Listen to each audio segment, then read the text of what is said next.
Hi guys, at ngayon nga nandito nga kami sa Santa Ana, Manila dahil itatry nga namin tong thick coolers na nakita namin sa Facebook. Punta kami ngayon sa Santa Ana dahil may thick coolers daw doon. Titikman namin yan. Let's go! At syempre yung sasakyan yung jeep ay yung Santa Ana P. Faura sa Pakuyan. At ayan na nga, nandiyan na kami sa Santa Ana at gabi umuulan pa nga yan. Nasaktuhan pa kami ng ulan. Pero syempre, pupunta pa rin tayo sa thick coolers. And eto na nga yung tindahan nila, yung thick treats. At ayan na nga guys, andyan yung mga menu nila kung ano-ano yung pwede yung i-order. Ayan nga, habang naghihintay, nag-order na nga si Ate Lani kung ano yung best seller ni. At ayan na nga guys, namimili na kami at ang pinili ko nga ay thick avocado coolers. And kay Ate Lani naman, ang in-order niya ay thick mango cream cheese. And grabe nga, tignan nyo naman, diba? And nilalagyan na nga siya. At yan, habang naghihintay nga, nag-vlog muna kami, video. And ayan na nga yung mga vloggers na pumunta na rin dito sa Thick Treats. And yan din yung mga nakita namin na vlog about dito sa Thick Treats. Kaya nga, tinry na namin. And ayan nga, pinaprepare na yung in-order namin.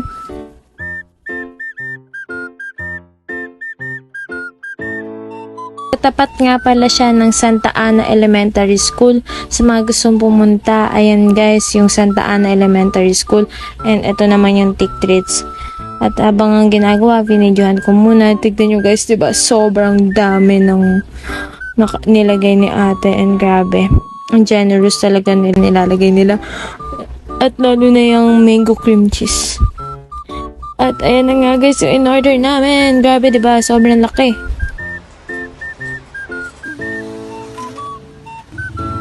Ito na siya guys, literal na mas malaki pa sa mukha. Malaki sa mukha. Oh, ayan na. I-try na natin. Try na natin guys. Wow. Tapos itatry ko na itong thick avocado nila. From Thick Treats.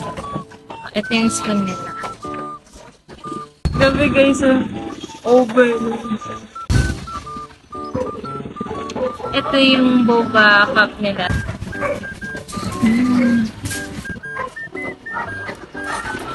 Guys, ang sarap ng avocado nila guys kasi fresh talaga siya. Ang manamis-samis siya. And tikman natin. Meron kasi silang pearl. Ayan. Ayan natin siya.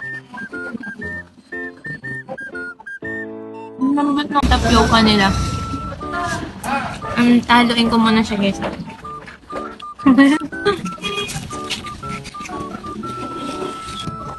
Ano masasabi mo, Telani?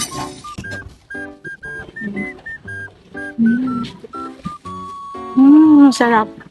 Literal na masarap at literal na malaki. Oo, di ba? Grabe guys. Ayan yung boba niya. Yung sagot niya parang jelly eggs. Ang lambot. Masarap. Dito lang sa may Santa Ana, Manila. And kaharap siya ng Santa Ana na school. Ayan. Kumakain muna ako guys.